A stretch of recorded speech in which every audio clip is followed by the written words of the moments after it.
Hello, my dear friends and student. Welcome back on this YouTube channel. Today, in this video, I am going to cover a very small topic and a very important topic. That is, what is the difference between NumPy array and the series object? देखिए, हमने previous कुछ videos के अंदर series object के बारे में काफ़ी सारी बातें की हैं. देन यदि हम सीरीज ऑब्जेक्ट की बात करें तो सीरीज ऑब्जेक्ट के अंदर हमारे पास में सेम टाइप का डेटा होता है. नमपाई एरे के अंदर भी हमारे पास में सेम टाइप का डेटा होता है. बट यदि हम दोनों के डिफरेंसेस की बात करें, फ़िलहाल के लिए मैंने सिमिलरिटी की बात कर रहा हूँ मैं.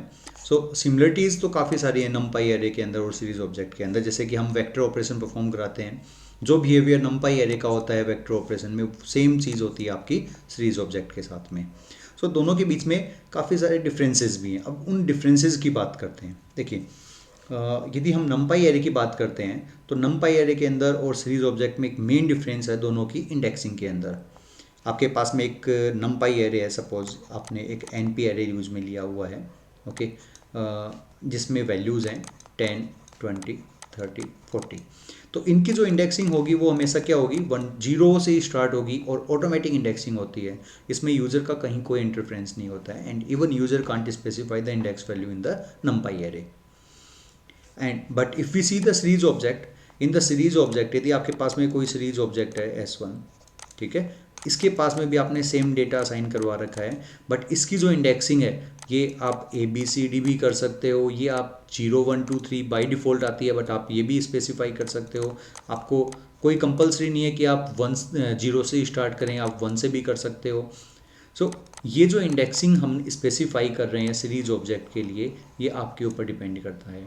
आप कहाँ से स्टार्ट करना चाह रहे हो, कहाँ ख़त्म करना चाह रहे हो, कौन सी डेटा एलिमेंट को कौन से आप इंडेक्स वैल्यू सप्लाई कर रहे हो, ये आपके ऊपर डिपेंड करता है सीरीज ऑब्जेक्ट के अंदर. सबसे पहला डिफरेंस तो आपका ये रहेगा.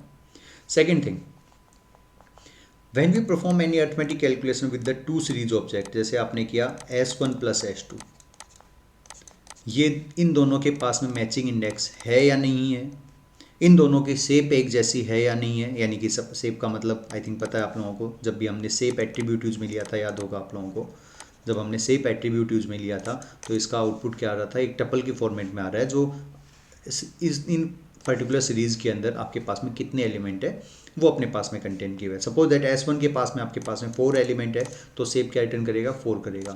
S2 के पास में सपोज 5 है तो ये 5 रिटर्न करेगा. अब ये इन दोनों की शेप डिफरेंट है, लेकिन उसके बाद में भी S1 प्लस S2 आप इजीली कर सकते हो. लेकिन यदि आपके पास में कोई भी नमपाई एरे है, जैसे एक A1 ले लिया और एक आपने A2 ले लिया, A1 के अंदर सपोज दैट आपने 4 एलिमेंट्स ले रखे हैं, A2 के अंदर आपने 5 एलिमेंट्स ले रखे हैं, आपने किया A1 प्लस A2, तो ये क्या करेगा, ये पॉसिबल नहीं है, ये एरर रिटर्न कर देगा, क्योंकि डिफरेंट शेप के नमपाई एरे के ऊपर आप कोई भी अरिथमेटिक कैलकुलेशन परफॉर्म नहीं कर सकते हो. Okay, these are the two main differences between NumPy and series object. यदि हम एक बार के लिए इसको प्रैक्टिकली करके देखते हैं, ज़्यादा क्लियर हो जाएगा. सो सी, मैं यहाँ पर दो नमपाई एरे यूज में ले रहा हूँ. मैंने क्या किया, np.arrays यूज में ले लेता हूँ. एक में तो मैंने 4 स्पेसिफाई कर दिया, 4 का मतलब ये 0 1 2 3 4 एलिमेंट्स अपने पास में रखेगा, और एक में मैंने कर दिया np.arrange, इसमें मैंने 5 स्पेसिफाई कर दिया.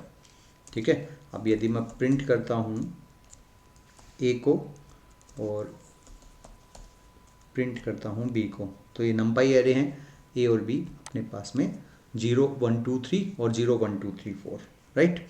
अब यदि मैंने इसके ऊपर a प्लस बी अप्लाई कर दिया तो दोनों की शेप में डिफरेंस है, एक में 4 एलिमेंट एक में 5 एलिमेंट है, तो ये क्या करेगा, एरर रिटर्न कर देगा.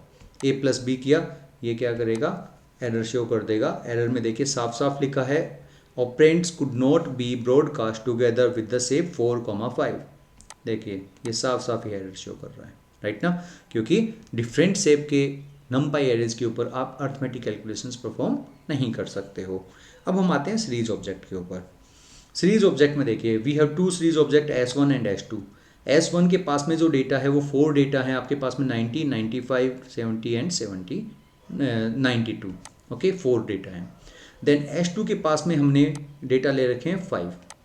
और दोनों के पास में इंडेक्सिंग भी डिफरेंट है, दोनों की शेप डिफरेंट है, दोनों की इंडेक्सिंग डिफरेंट है, लेकिन उसके बाद में भी आप इसके ऊपर कोई भी अर्थमेटिक कैलकुलेशन परफॉर्म कर सकते हो।